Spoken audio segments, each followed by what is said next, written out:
All right, so, I mean, why are you interested in this? What are you doing here today?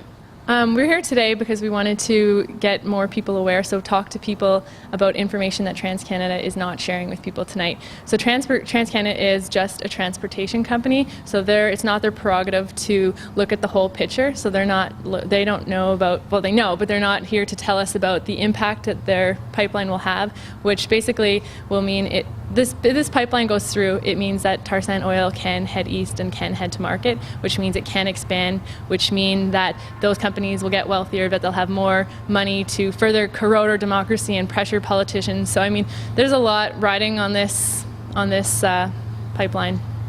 I think we did a lot of media outreach, and so we wanted to kind of just like register dissent. There's people here in Thunder Bay that are opposed to this, because if you look at the Chronicle's coverage, you know, people are smiling and happy to be getting more informed of these things, and they're not really getting the risks out there.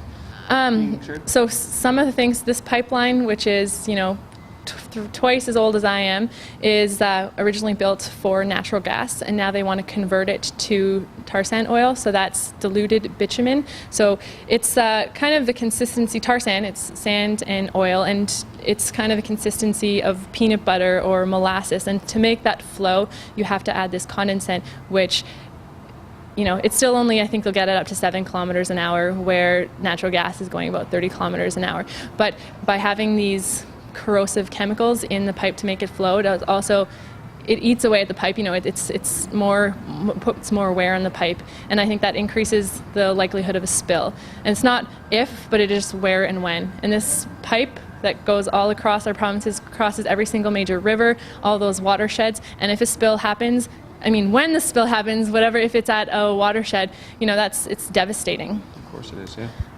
The condensate evaporates, and that causes a lot of human health risks. You see some of the health risks coming out of the Kalamazoo spill, which is in Marshland, Michigan. That was in 2010.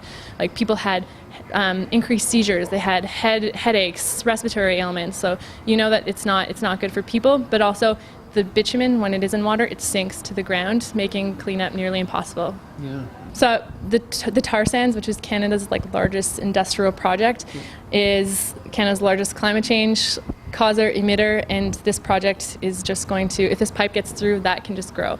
And also looking at this development, which would expand the tar sand, you know, just kills the boreal forest and the indigenous communities that are living on the front line, that are faced with this development. You know, they lost the boreal forest, their reliance on traditional practices, there are all these rare forms of cancer that are now showing up. So, you know, this has huge impacts for the people who are at the, you know, the frontier, the head of this project.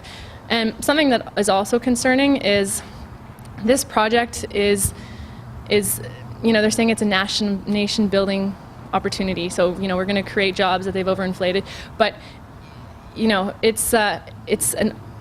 TransCanada is mainly foreign investor owned, and it's going to be shipped.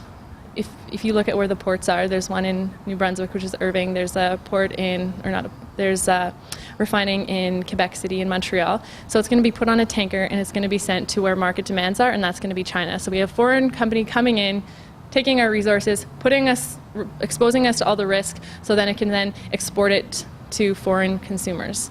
So that seems like a lot of risk with not a lot of benefit.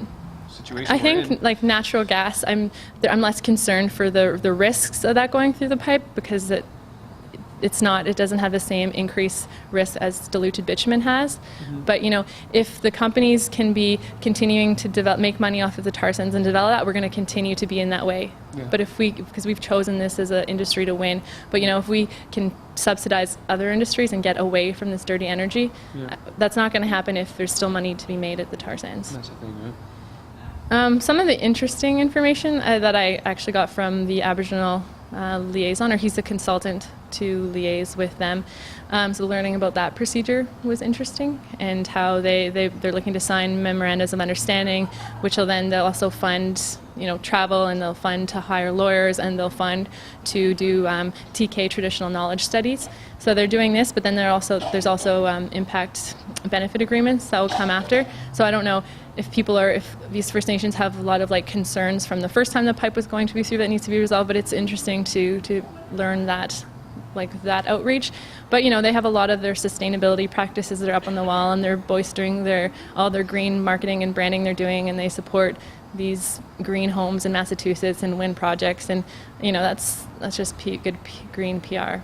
There's a huge movement of solidarity around North America of people resisting pipelines. So you've seen that in the south with the XL Keystone. Lots of people getting active there. In Southern Ontario, a huge group of people who have shown that direct actions, nonviolent civil disobedience can make a difference.